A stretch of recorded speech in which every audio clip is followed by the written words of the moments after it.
I'd like to talk to you a little bit about the speaker this afternoon, give you a little bit of background. Individuals with disabilities have had a long history of experiencing oppression. The Americans with Disability Act has indeed opened some doors for opportunity for people with disabilities. However, stigma still exists. This is also true for individuals of the LGBTQ community. We've seen a lot of information in the media recently about the evolving rights of individuals who are gay, lesbian, bisexual, and transgender. Most notably, the Supreme Court ruling that same-sex marriages are indeed legal. And while many heated discussions may continue to ensue based on personal or religious preferences, this movement, this fight, has always been about the value of people, equal rights. Baird, our speaker, is a lecturer, educator, writer, filmmaker, and social advocate working tirelessly to support LGBTQ civil rights. Using both wit and wisdom, I think you'll find his presentation both moving and insightful. Greg knows firsthand many of the struggles of being unwelcomed and being thought of as less than. He also knows the joy that comes from building on your strengths, the importance of acceptance, and the freedom of finding your own voice. A Michigan native, Greg moved to Chicago in 2003 to focus full-time on promoting LGBTQ civil rights. His message offers hope, compassion, and understanding. We hope today you will leave motivated and inspired to be the voice of change in your community. Please join me in welcoming Mr. Greg Baird.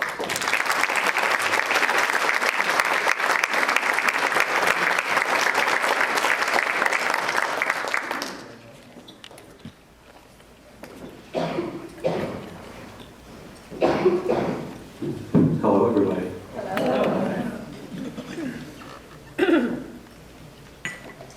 So how's everybody doing today? Good. Nice lunch. Awesome. I'm very happy to be here, and I want to thank everyone that pulled their efforts in getting me here, including the fabulous hotel room that I had. It was very, very nice. I appreciate it, and all the work that went into getting me back to mid-Michigan. Thank you for the great introduction. I'm very happy to be here, and I know a lot of you are wondering, what does disability and talking about LGBTQ rights have anything in common? And hopefully I'm going to enlighten you with that. And all I ask is, I'm an average guy who's had a very unique life. I don't hold a PhD in anything. I'm not a father, although I've been a mentor and probably a father to many people. And I've led a really incredible life, and I'm very blessed and honored to be here to share that with you. Well, as my intro, I will tell you, I have not been back in this area in 23 years. I am a graduate, I'm a graduate from Central Michigan University, and thank you. I drove through there yesterday, and I have people that follow me on Facebook, and vicariously they live through my life, so they always want to know where I'm going. Most of the time, I tell them. But I went through CMU and that whole area, and I couldn't believe some of the things I remember, and some of the things I don't want to remember, like the wayside on certain nights, things like that, yeah. Sorry. And the casino that looks like Disney World now, and things. So it was very, very exciting. I am originally from Emily City, and for this group, it's awesome because I don't need to hold my hand up like Michigan, which I do under, and point to where I grew up. And growing up, we were the gateway to the thumb, so as a chubby gay kid, it was like, you know, I didn't get it, the gateway to the thumb, until I got a little bit older. Again, I'm a CMU graduate. I got my bachelor's in secondary education, speech and theater. I know that's a news flash. And my life has been really unique. I didn't know that I would be speaking in front of anyone When I was younger, I would tell you you were out of your minds. And this kind of fell in my lap when I was younger at CMU. I was the gay kid on campus back in the early 80s, and someone was asking me, when did you graduate? And I always said, the first attempt or the second attempt? The first attempt was, I'm 54, so the first attempt was in 1981.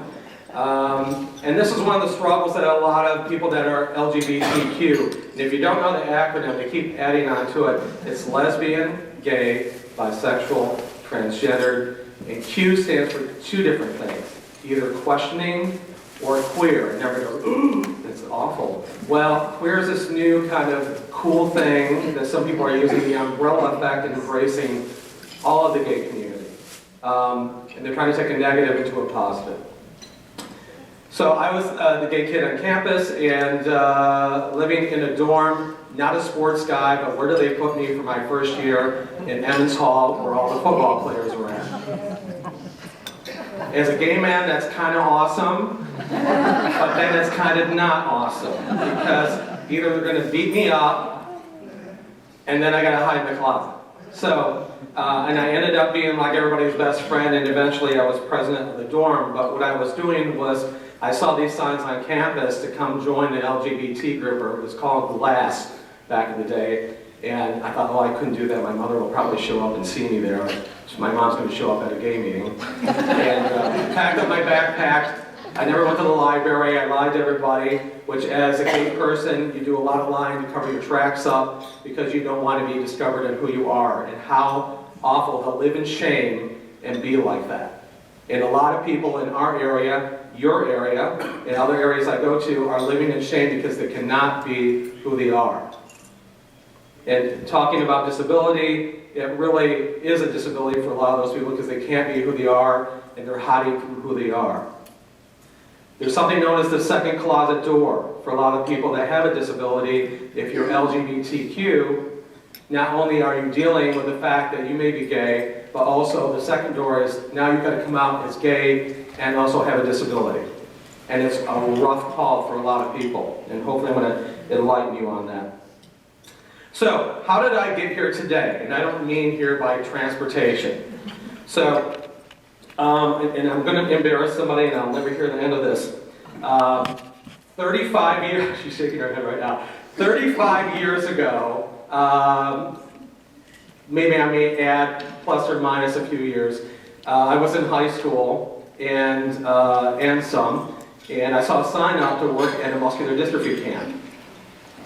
And I thought, I never had done that in my life. It's a week long. It'd be a great volunteer. I enjoy camping. So I decided to do that. And the first summer camp, I think it was in Port Sanilac for a few years, and then we went somewhere near Dryden, Michigan. And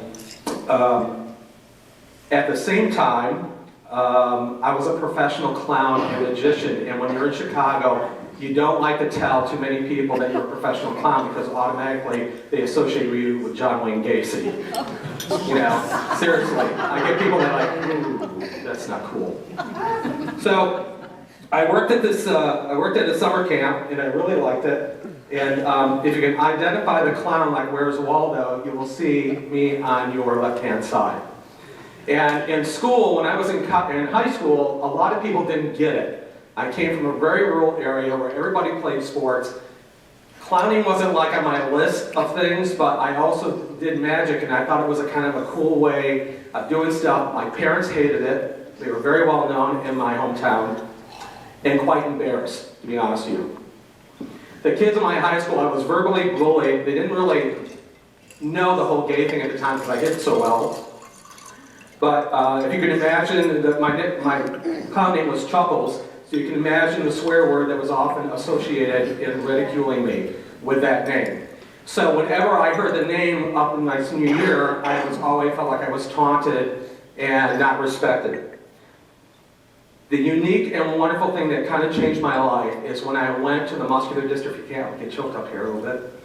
When I went to the MDA camp, is these kids that were there were accepting of everybody. And they turned that nickname into a name that when I didn't even have the outfit on, they called me Chucks or Chuckles. And these kids were so unconditionally full of friendship and love, that name has stuck with me until now. And it usually was a summer camp thing. Well, I met this young girl when I was there, and I thought she had the best laugh and the best smile. And there were certain kids that I met there that I still remember, and on one of these, if you're on Facebook, they do this thing called Throwback Thursday, and you put like an old picture up. So I put this old picture up, and I said, oh, here's this young girl I met, at the Muscular Dystrophy camp back in the day, and I put her name up, and I thought she was so cool. And a friend who I graduated high school with says, she's still alive, she's still around. I'm like, what? They go, yeah, she's on Facebook too, she lives up in Midland. And like, you're kidding. And her name is Kelly. Hi, Kelly.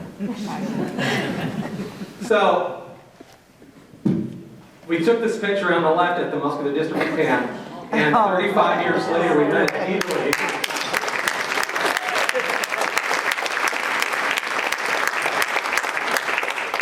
And I said to her, I go, we need to pose like we did back in the 70s. That's one of my gay kind of genes, and I think we have to do the same things, right? So we were eagerly, and I didn't know that she worked for this alliance, so I was completely thrilled, and the conversation happened. They go, we need to have you come speak at the conference.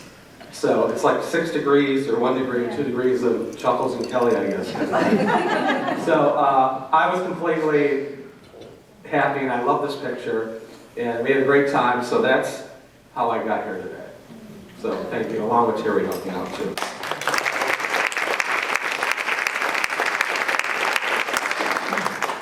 I'm a firm believer that things happen in your life for a reason. We often hear that people come into your life, and some people say, oh yeah, it's true. You need to look back in your past, in your future, and see how people align with that, because I think it's pretty incredible. I did bring my family here today with me, and you can look around. They're not actually sitting. And my mother would, if she was alive, would kill me for bringing this picture up. But I'm going to take this blank off of it. It's a little bit easier. So this was a family photo taken. I don't know how old I was, but it's a horrible haircut. And of course, my gay friends, we're not all into dressing well or anything. I mean, some of us don't have all that. But I thought, what in the world is my mother thinking and putting this outfit together? It's crazy. And then she cut my hair with this Flowbee, where you drag the razor with a comb. That's how you tortured your children. And I have to tell you, I hated this outfit back in the day, and my mother was pinching my back because I was squirming, and she's like trying to do these things. I show this picture because you may say, well, I don't know any gay people, so why does this matter in my life? You probably all know somebody. It could be the person that helps you when you pay for your gas at the gas station. Could be your postman. It could be a family friend that's not out. There's somebody that you know, and for me, it's all about inclusiveness and community. My family is very unique. I lost my mother in November, and she took a whole lifetime of being prejudiced and virtually uninclusive to my brother and I. And here's the unique thing. My dad lives in Florida. My parents were divorced when I was 19. They both were married to other people. And my dad lost his wife to breast cancer about 7 years ago. I'm very close to my dad now. My dad was probably the most bigoted man growing up. I heard every certain joke about any disability. I heard Jewish jokes, I heard black jokes, and as a gay boy, I heard everything about gay people. And when you get brainwashed like that, and you think it's okay, that trend goes on to your children and other people in the community. And you need to stop that and break that silence and break what's been taught to you and know what's right. And I mentioned, I've talked to several crowds and I mentioned about gay issues, and the first thing that comes up is the sex part. And that's the least thing on my mind.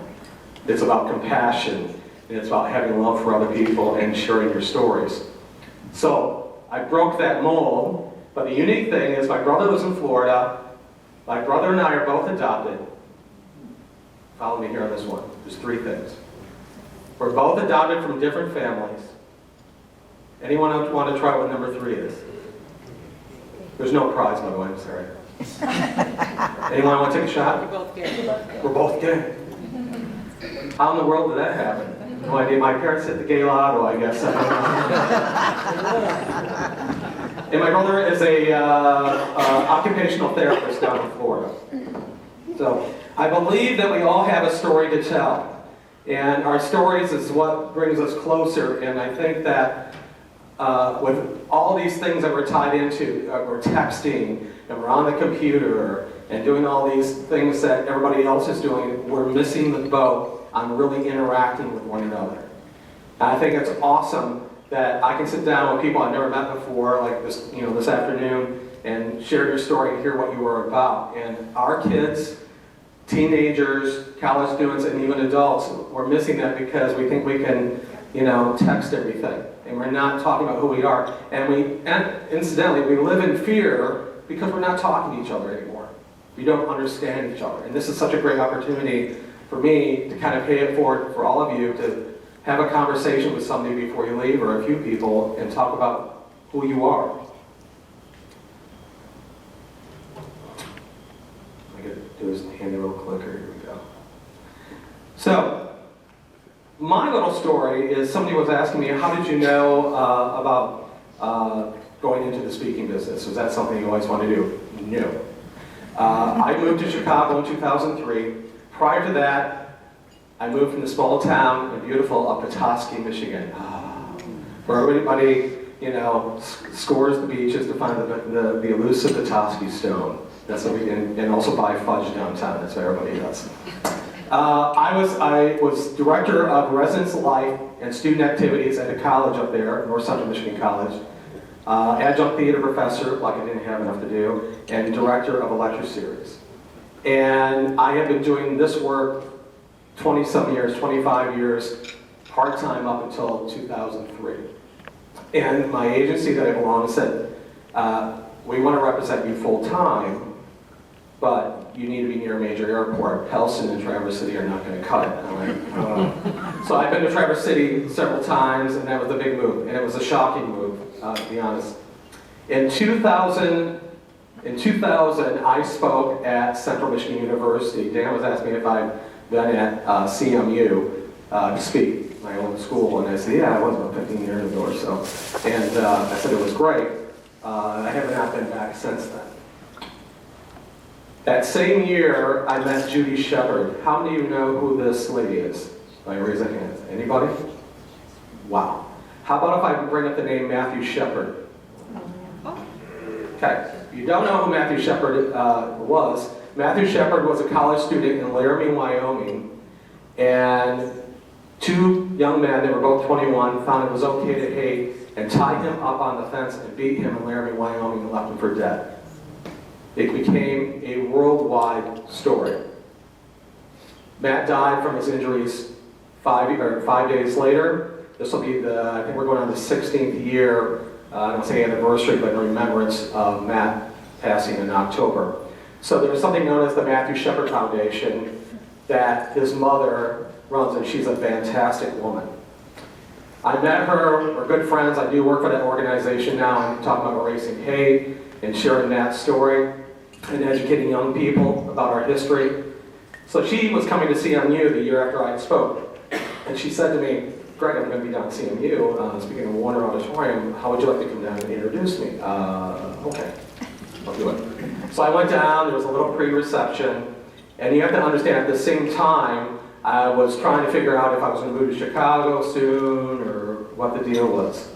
And when we talk about finding community, and finding your calling, and finding your legacy, this was my pivotal moment. I went down, packed auditorium, probably 1,500 people there or so. My friend Tim, who currently lives in Mount Pleasant, went with me, was up in the balcony. We couldn't find any other seat. So I introduced Judy. I walked all the way around, went up to the balcony, and there were some kids up there, college students, with that banner paper, that you can write forever on. And one of the residence halls had wrote a really nice note, and all signed it to Judy, and they said, can you take us down there afterwards and introduce us to her, and so we can give this? I go, absolutely. And this was still at a point where Judy would cry during her lecture because it had only been a few years since Matt had died. and I kind of know her shtick, what she's doing, and it's very moving and incredible. So the audience was filing out after her speech, and I went downstairs, and everybody's coming out, and we're going through the main house of the auditorium, and there's a young girl off to the left of the house, a little red-haired girl, hi, college student. She goes, Greg! And my friend Tim goes, that girl is trying to get your attention. And I'm like, do you know her? Like, I have no idea who she is. So I got up to the front of the stage, gave the people an introduction to Judy, and then this girl, she was just exhausted. She goes, oh my God. Oh, she goes, I'm so glad to see you. And I go, do I know you? And she goes, yeah, you do. And she goes, you spoke here a year ago. I go, yeah, I was. So you have to understand, my friend Tim was right here. Tim is kind of an emotional guy at times, so I'm setting that up prior to me telling this. And she goes, I'm so glad to see you. You spoke here a year ago, and I came to your lecture. And I said, well, thank you for saying hello and coming. She goes, I'm not finished yet. Okay. And she goes, I saw the posters on campus a year ago for you to come speak, and I came and saw you. I wasn't going to at first because I had other plans that evening, and I said, well, what was that? She goes, I was going to kill myself. And like all the sound drowned out around me. I said, you were going to do what? And she goes, I'm not out, I wasn't out to my family. I was in a bad relationship with another college student female that was abusing me mentally and emotionally. And I was kind of on the fence with school, not doing real well.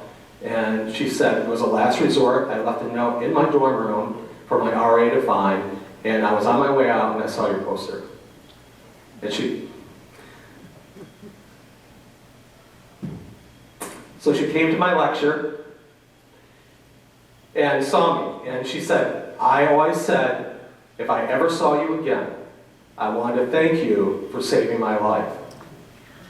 I didn't know what to say. I mean, do you tell somebody thank you, or I'm glad you're here, or what? So I just hugged her. And she said, I want to also tell you, the day after your lecture, I drove home up to Gladwin, and I came out to my family. I went, ooh. I go, how did that go? And she goes, they love me just the same. She goes, I got rid of the bad relationship. And she goes, I'm graduating in 2 months from here, and I just want to thank you. And she did this little beep, boop, little hop, and off she ran, never saw her again. And my friend Tim grabbed my hand, complete mess. I had chills going up my spine. And he said, if that doesn't tell you what your legacy is and what you're supposed to be doing for the rest of your life, you are stupid. And that's why I'm doing what I'm doing now, one of the reasons. So please share your stories. I was thinking about this conference today, and I had a really unusual thing happen to me for the last few years, is I had a disability that I didn't know that I had. And I was dealing with going to a chiropractor, a lovely chiropractor, for many years and adjusting my lower back, and I always had this lower back and knee pain for a long time. And then I started having a limp, and it was very hard for me to walk. And I would hide it in the worst way. And, you know, my friends would say, "Are you all right?" Especially in the evening. You know, if you're out in my neighborhood and you're coming out of a gay bar and you're limping, they might think, "Oh, good evening," you know. But I was hiding my limp the whole time and not telling people, and I was popping ibuprofen like it was crazy, and it never helped. And I kept on telling my doctor, "No," I go, "there's something going on right here." And he goes, no, it's, he pulled out the whole spine, and he's showing me everything. I said, no. So finally I had an MRI, and my doctor, who was very forthright, said, "Were you a fat kid?" And I'm like, "Why?" And he goes, "You were born with a bad hip." And he goes, "You're too young to have that done." And he goes, "But you need a new hip." So what I did notice, and I can understand, is people understand me as kind of a gay celeb in my area. Was I being treated differently because of the way I walked and the way I was? Absolutely. Was it hard for me to find a date because I had that? Absolutely. And I had a real taste of what it feels like to have a disability before I had my hip replacement. And I had the hip replacement. I'm doing really good. I'm getting around, but it gave me a really good insight to a lot of different things I'd never experienced before. And a lot of it was based on discrimination, and how people look at you differently, how I try to hide it. So, move on here just a minute. There we go. So, I knew it was a different way of looking at things. So the gay community is at times not the most accepting, and I think probably this is in general, if you're a little bit different. If you don't fit in that box that people want to put you in, they don't get it. And if you're a gay person and you're with a disability, they don't get it at all. They're like, okay, how does that work? And how does that function? And where do you find that support? Where do you go? And it's good questions. We had something in the LGBT community, and I think it's really called body shaming. Every single magazine and things that I read, usually on the front cover, is some buff guy with big pecs and big muscles, and then everybody strives to be that certain type all the time. Well, let me tell you, that's not the real world. There's guys like me out there walking around. There's regular Joe and Jans, as I call them, and there's also people that are struggling with other things that we may not even know of. And we need to take a look at that. And if you're working as a teacher, as an educator, in some form, care worker, those kinds of things, you do have people that you work with on a daily basis that identify themselves as LGBT. And often they are struggling because they don't know where to go. You're in a rural area, and I get it. I grew up in this kind of area. Where do you go? It's not all about going to a gay bar. When I was at CMU, I used to go down to the Copa in Flint, Michigan. The building's not there anymore. That's kind of how old I am. Like they leveled the building. And that's where we only find our sense of community, or it was that LGBT group on campus. And if you're looking for that community, that respect, and out there, where do you find it? For a lot of us, you create your own community. You find at all costs that reach out there and connect with people. That's where the beauty of the internet comes in. That's where the beauty of sharing your stories are at. And for those of you that are straight here, I'm guessing most of you are, it's our straight allies that are doing the greatest work for us. Because I know my gay brothers and sisters are there, but our straight allies like, come on with me and understand this and share that. Share that with your children. Share that with people in your neighborhood. And there's a lot of prejudice that goes on. When you suffer in silence, you feel silence and you feel shamed. So it adds on to the fact, if you have a disability, that you feel shamed and you've got all sorts of stuff that's going on with you that maybe you don't want to share or tell people about. And you're worried about, how are people going to treat me if I tell them my dirty little secret? And it's awful because you can't live your life having those kind of secrets. You can't live fully functioning and find your truth if you're living in that dark crowd of shame. And especially when you feel like it's wrong or you don't belong, and you wonder why a lot of our gay kids are killing themselves or hating themselves. Our transgender youth are killing themselves, or also people are after them because they feel like they don't belong. And there's certain words that people are used to describe the LGBT community, as freakish or whatever it may be. And as I said, if you can't find your own community, you create it, and you do that work and the dedication. You have resources, and I am going to share you some of those resources in a few minutes. But my friend Blake, and I have to say this right because I asked Terry, paraplegia, right? He's paraplegia. He's a gay friend of mine, and I did a little research before I came here for the last couple of months, and I was talking to a variety of people in the deaf community, and all over. I love this. And Blake is a good friend of mine. Blake suffered injuries from falling off of a roof in 1998, and he's a character, and I love him, and I had lunch with him not so long ago, and I said, so tell me about your experiences and going out in Chicago and meeting people. And he goes, well, it's kind of terrible because, he goes, well, first off, he goes, if I'm at a gay bar to meet other people, I get asked a lot of inappropriate questions, and people will often don't consider me as a sensual person because I'm in a wheelchair. And he also said, the only good thing is, compared to like the gay guy that goes out and me, is that it kind of weeds all the guys that are really unfortunate, meaning kind of jerks, away from me, and I get people that really want to get to know me. So we talked more about places to meet and for him to go, and I found that accessibility is a huge issue. I don't know how it is in Michigan, but I know in Chicago, I looked at all the gay establishments to go out. Not that everybody is going to a bar or a restaurant or something, but I looked at a lot of the establishments that are there to see what the accessibility is like. I found that 50% were in compliance to have people come in. And that shocked me. And so I now have led several discussions with area places that I frequent to make sure that they can start some kind of a policy, start something in their business for accessibility, because I'm concerned about my friend Blake in going in, and he'll just say, oh, I can handle a couple of steps in my chair. He goes, I got these big guns, I can just go up the steps. I go, but you shouldn't be doing that. If you came here tonight and like, what is this gay speaker coming in talking at a disabilities conference? I don't get that. Educate yourself. If it's something that maybe you're taught that it's wrong, you don't understand, then understand.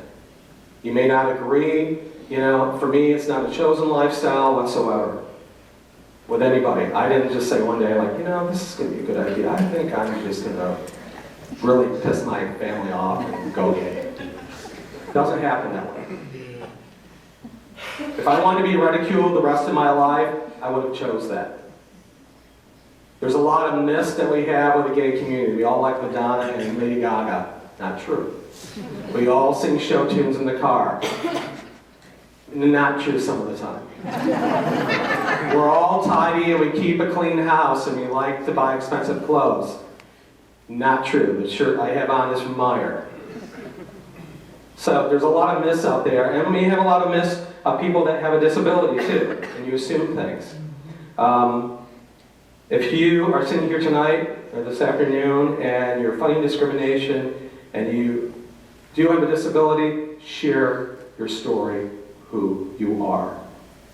And if you're an ally, if you're somebody here that doesn't know somebody, have a conversation. You are a better human being when you are sharing those stories and talking and educating yourself. I will tell you that Michael Sam, Robin Roberts, and Ellen DeGeneres are not going to convince the Iowa farmer, the Texas cattle rancher, or the Michigan engineer to be on our side. It happens in rural America. It happens with people like you that are creating change. We're all not going to be millionaires, because you know why? We're working with people. Isn't that unfortunate? But we're millionaires in other ways.